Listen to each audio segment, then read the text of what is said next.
As teachers, it is crucial that we can effectively communicate verbally and non-verbally with both our students and everyone around us. As for with our students, it is vital that we are able to have their full engagement, but also provide them with the skills to critically and creatively think for themselves. For example, back in year 9, I had this lovely lady as my teacher, Miss T, for history when we were analysing Nazi Germany in World War II. Now, don't be fooled by her adorable demeanour. She was a very smart lady who knew exactly how to get everyone to engage, and in this case, she used controversy. Head high, body confidently poised, she said, "Is Hitler really a bad person?" The classroom was dead, silent, and people spoke up saying, "Miss, of course he is. He killed 6 million Jews. What do you want about? Are you even allowed to say this?" She let us talk, have our moment, and we were just waiting for her to give her opinion. But then she turned around and said, "I'm not giving you guys my opinion. I want you all to think for yourselves." And there was a silent pause, and here I could start to tell like what she was doing. And my class was a handful, but she knew exactly how to handle us by, like, for example, here she used non-verbal communicative techniques such as curiosity and suspense to have us all fully engaged. And she began to list the lengths that Hitler went through to carry out his regime. And as the class thought, we all came in agreement that yes, he was tremendously smart, but he also had like a disadvantaged upbringing. And once we were quiet, she then added, "Who knows about Himmler?" Again, we were dead silent, but she proceeded to show us various sources for us to like process all the information and then critically think for ourselves. And this encouraged us all to learn at our full potential. We were positioned to question our previous narratives of Hitler and his regime. And towards the end of the lesson, she restated her initial question, "Is Hitler really a bad person?" And we all thought, and you know, we were critically thinking about the content we had all just learned.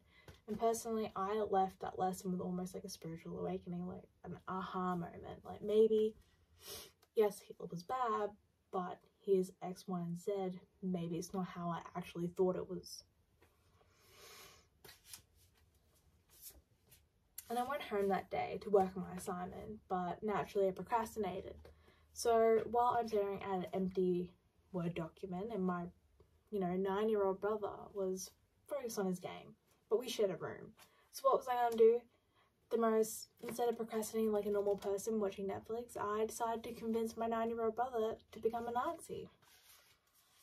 And I pulled the same attention-grabbing techniques that Miss T used. And I said, "Connor, do you think Hitler was a bad person?" Gobsmacked, he was just like, "Jesse, oh my god, how could you say that? You a Nazi. Do you agree with all this?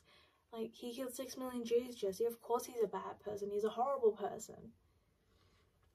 And I just smiled. I just given my teacher the same reaction earlier. And I successfully had his full attention, and now I was able to start the process to get him to start critically thinking for himself.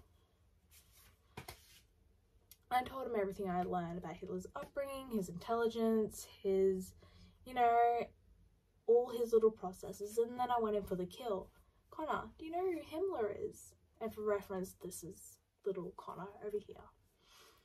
And his response is that he doesn't exist. So I said, "No, you're wrong. Go have a quick Google search." And he did.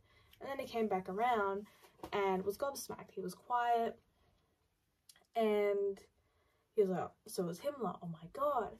So he thought about it, and then he went running into the kitchen and said, up to Mum and said, "Hitler good, Himmler bad." And he went on this rant for weeks, telling anyone and everyone who'd listen.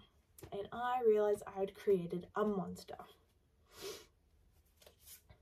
And this made me realize the effectiveness of communication, how vital it is for teachers to have a discerning understanding of communication to see our best possible results from our students.